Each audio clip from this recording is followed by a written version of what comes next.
Merci pour vos explications. Donc nous, on en a d'autres, hein, et en particulier sur 3 points.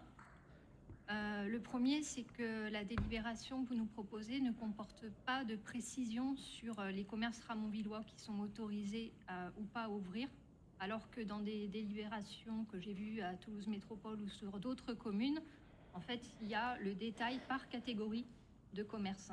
Et voilà. Donc si l'année prochaine, on peut l'annexer à la délibération, ça serait bien. Le deuxième point, c'est que si vous ne vous alignez pas sur la décision du SICOVAL, ce qui est le cas, de Toulouse Métropole et du Muretin, quelque part, vous induisez une distorsion de la concurrence vis-à-vis des commerçants des autres communes.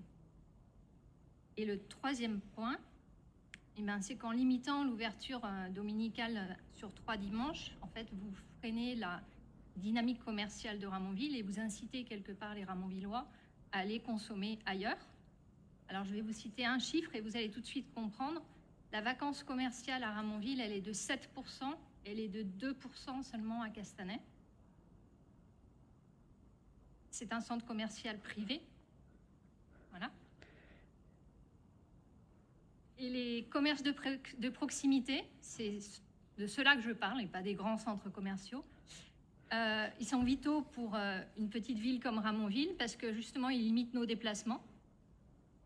Justement, ils sont indépendants et pas membres de grandes chaînes. Ils génèrent du lien social, ils créent de l'emploi, ils revitalisent les cœurs de ville et pas les périphéries. Et donc, c'est pas moi qui le dis, c'est une étude Odoxa qui a montré que la relation des consommateurs avec leur commerce de proximité s'est renforcée pendant la crise sanitaire. Et donc, en conclusion, vous l'aurez compris, d'une part, nous allons voter contre cette délibération. Et d'autre part, nous vous demandons quelle est votre stratégie et vos actions concrètes en faveur de la revitalisation commerciale de la ville. Merci. Monsieur Danjean. Alors, en dépit de mon grand